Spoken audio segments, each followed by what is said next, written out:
Hello guys, কি অবস্থা সবার? কেমন আছেন আপনারা? আমি অভিক। আজ আবারও একটি আউটডোর ফটোশ্যুট নিয়ে আপনাদের মাঝে হাজির হলাম। তো আজ আমরা আছি আমাদের খুলনার বটিয়াঘাটা নদীর পাড়ে, আর আমার বাসাও বটিয়াঘাটাতে। তো বিশেষ করে আমার এই বটিয়াঘাটা নদীর পাড়টা বেশি সুন্দর লাগে, তো আমি আগে এখানে আসলাম ফটোশ্যুটের জন্য। আর আমরা সবসময় আমাদের ভিডিও শেষে আমাদের ফটোশ্যুটের রেজাল্টটা দিয়ে দিই। তো আজকেও আমরা ফটোশ্যুটের রেজাল্টটা আমাদের ভিডিও শেষে দিয়ে দেব। আপনারা ভিডিওটি না টেনে শেষ পর্যন্ত দেখবেন।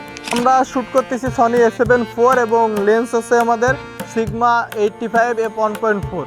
তো আমরা এখন এই সেট আপ দিয়ে রহমানের ফটোশ্যুট করতেছি আজকে। অবশ্যই আপনারা কমেন্টস করে জানাবেন যে আমাদের বটিয়াঘাটের প্রাকৃতিক সৌন্দর্য কেমন।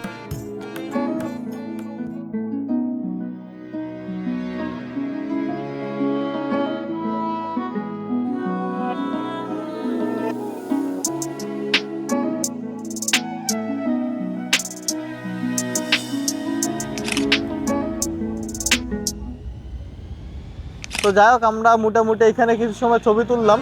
এখন একটু সামনের দিকে যাব, সেইখানে যাই কিছু ছবি তুলবো, কারণ এক জায়গায় এক লোকেশনে এত সময় ছবি তোলা যায় না। আমরা আজ আউটডোর ফটোশ্যুটটি করতেছি আমাদের খুলনার বটিয়াঘাটা টু পানখালি যে রোডটি আছে সেই রোডে। আপনারা হয়তো দেখতে পাচ্ছেন যে আমাদের পিছনে আছে বটিয়াঘাটার যেই রানা রিসোর্টটি আছে, সেই রানা রিসোর্ট। এটি খুলনার কিন্তু সবথেকে বড় রিসোর্ট। তো আমরা এই রানা রিসোর্টের ঠিক অপোজিট যে রোড, পানখালির খেয়াঘাটে যেতে যে রোডটি, আমরা এইখানে ফটোশ্যুট করতেছি। আর কিছু সময় আগে আমরা ফটোশ্যুট করে আসছি আমাদের বটিয়াঘাটা নদীর পাড়ে।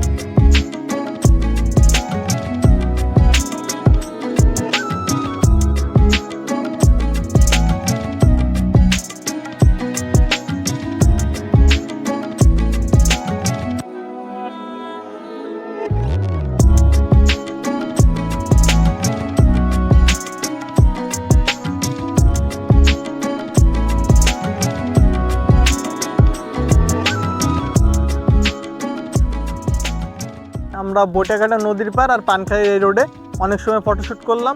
তো আজকের মতো আমাদের ফটোশ্যুট শেষ। আর আমি আমাদের ভিডিও শেষে ছবির আউটপুটগুলো দিয়ে দিব। আপনারা অবশ্যই কমেন্টস করে জানাবেন যে আমাদের ছবিগুলো কেমন হয়েছে।